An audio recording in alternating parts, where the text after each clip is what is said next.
Pregnancy டைமில் mostly நம்ம வீட்டில் இருக்க பெரியவங்களும் சரி டாக்டர்ஸும் சரி நம்மளோட ஸ்லீப்பிங் போஸ்டரை பற்றி நல்லா கைட் பண்ணுவாங்க.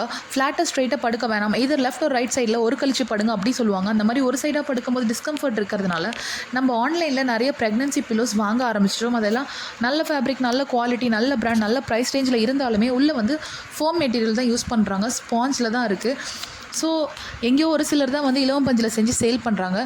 எனக்கு பர்சனலி அந்த ஃபோம் வந்து செட் ஆகலை. பாடி டெம்பரேச்சர் ஹீட் அதிகமாக்கானதுனால நான் வந்து லோக்கலில் நியர்பையில் இருக்கிற ஒரு மேட்ரஸ் ஷாப்பில் 2 தலைக்காணி இலவம் பஞ்சில் செய்ய சொல்லி வாங்கிட்டேன். இது எல்லாமே ஃபுல் லென்த்தில் இருந்தது. ஸோ கழுத்துலேருந்து கால் வரைக்கும் செய்ய சொல்லி வாங்கிட்டேன். ஸோ சென்டரில் இதில் படுத்தாக்கா நம்ம முதுகுக்குமே அண்ட் ஃப்ரண்ட்டில் பெல்லிக்குமே இது நல்லா ரெஸ்ட் ஆகும். இதே இடத்துல நான் வந்து ஒரு ஃபோம் பில்லோ வைக்கும்போது அது சாஃப்ட் ஸ்பாஞ்சாகவே இருந்தாலும் பெல்லி க்ரோ ஆக அதில் கொஞ்சம் இடிக்கும் போது கொஞ்சம் ஹார்டாக இருந்த மாதிரி இருந்தது, டிஸ்கம்ஃபர்ட் இருந்தது. பட் இந்த இலவம் பஞ்சில் செய்யும்போது எனக்கு அந்த டிஸ்கம்ஃபர்ட் தெரியல. இதே மாதிரி தான் நான் வந்து மேட்ரஸுமே வந்து இலவம் பஞ்சில் செஞ்சுருக்கேன். அண்ட் இன்னொன்று, நீங்கள் பாயில் கூட படுக்கலாம், அதுவுமே நல்லாயிருக்கும்.